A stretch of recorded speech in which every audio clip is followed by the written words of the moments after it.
Jim, amazing finish to the game. You must be proud of your substitutions, if nothing else. Yeah, we've just found a way. I feel sorry for Peterborough.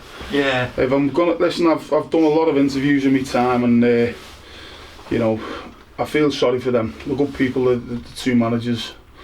I thought Gash was their best player, to be honest, the centre half. Yeah, and but it's easy when you lose to come out. I'll always say it as it is. I won't make excuses. Say that to the players.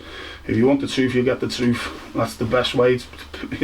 Yeah. In my opinion, that's the way I'm brought up. I'll always say it as it is to you. I look at the game today. We've been obviously on a bit of a run. We've been a little bit, form's dipped. We haven't scored. I'm pretty proud. We've only conceded 2 in the last 4. One of them was from a corner. Yeah. Curzon. One was a dubious penalty, which I don't think's a penalty. Kingsland beat us 1-0, they're top of the league, second in the league. Curzon beat us 1-0, they're top of the league. So it's going to happen. There's good sides in the league, full-time clubs. And I said it the other day, Kingsland went on to beat Kidderminster 4-0 the following Tuesday. So we run them close. Marine was a big crowd expecting a good game, and it was a poor game, 0-0. We take a point, it's a clean sheet. So where we're getting a little bit better at the back, we're struggling at the top end. We haven't created. Obviously Danny Lloyd's been back tonight. Maybe we've rushed them back in, but I thought, needs must. We haven't scored, top scorers ready. Let's get them on, let's get 45, 60 out of them. Might be lucky to have stayed on the pitch. And being perfectly honest, that was one of the reasons we took him off at half time. Yeah, we was down to play 55, 60, and then we'll whiz him off. But yeah, so we took the decision to give them the Tuesday off training last Tuesday, thinking right, we'll re-energise something different, because we've been flat out every Tuesday, Thursday. We trained Thursday flat out. Obviously the game got called off, and we don't have a Saturday with all the stuff that goes on. It's hard to book somewhere. We did actually book somewhere, but there's no way you could train in that. The weather. You couldn't train in the weather. And I'm driving into the game tonight, and as I say, I'll always say this, if we lose today, I could have been here, and people say, oh, it's excuses. So that's why I'm saying it, while being honest, while we've won. So we come to the game, I spoke to Al on the way in the car, and it would have gone one or two ways. We would have been nice and fresh. We've only trained once in 10 days, etc, etc. We've sent them things to do, and they send us all with straight line running, it's treadmill running, indoor stuff.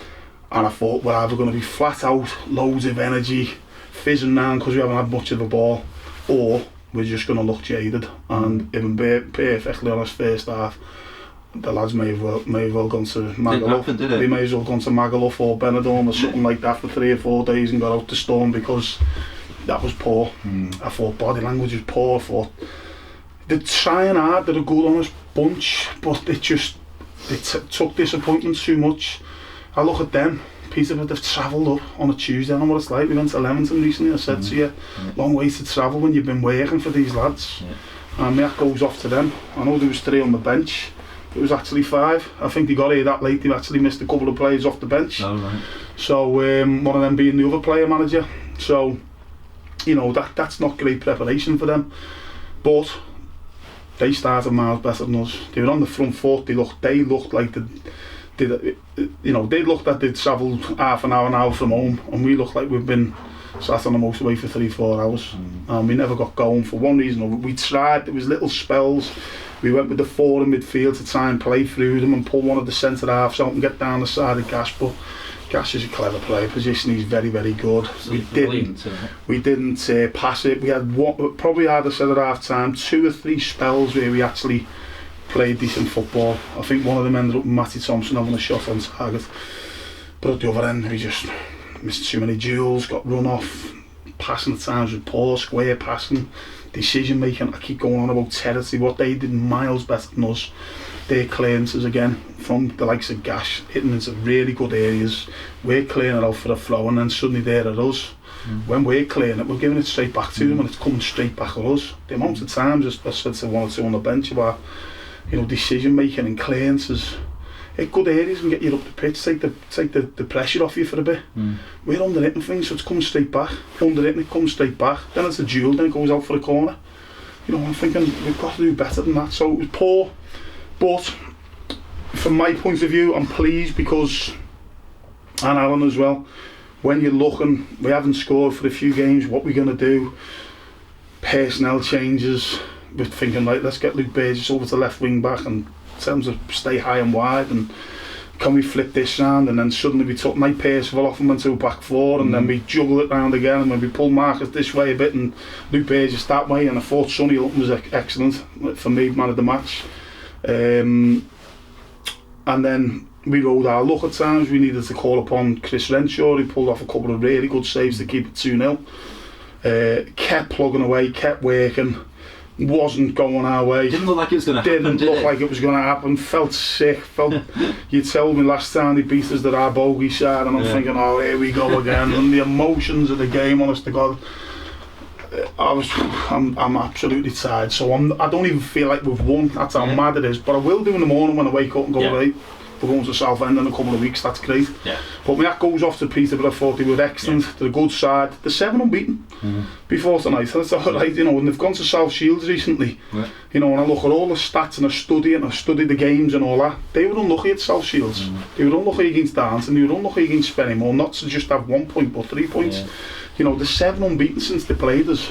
So they're no mugs. They're a good side. They've got a little bit of everything. So it was always going to be a tough game, but you got that response, didn't you, Jim, at the end? All we did, I've just said in a previous interview, when you're striving that much to do well and even get a goal that just break the cycle, you say it's like buses in it. You're waiting, suddenly 2 come at once, and that's what's happened tonight. And all we've done, credit to the lads, they kept going, they kept plugging away. Credit to the crowd, because the full first half it was all a little bit down, negative. We were poor, we gave nothing for the crowd to cheer, but they actually got us going second half. And right at the end, you could hear them, they were cheering us on. And then it's obviously great to win in that fashion. It's not for the heart, but it's 2 goals quickly, 2 substitutions. I say the role of the substitutes massive every time they come on the pitch. They can't be in a negative mentality that they haven't started. Want them to come on and go, right, I'm going to affect the game. And that's what they've done. Jack Stafford scored a really good goal, and Prochy at the end, obviously he's got the header in the back of the net. So we're really pleased to win. I would have liked it in more calming circumstances. We've got 2 goals, we broke that cycle we needed to score. It's been too long. So hopefully that kicks us on now. Plenty of work to do before we go to Southend. We've got a few league games because we've got to put that to one side. But is it something for the fans to look forward to as well? 100%, yeah. It's a trip to Southend, a big ground, you know, big club. We'll look forward to it when it comes down, and we're going to give it our best shot. You know, we've done well in obviously today we won the game, we won the last round.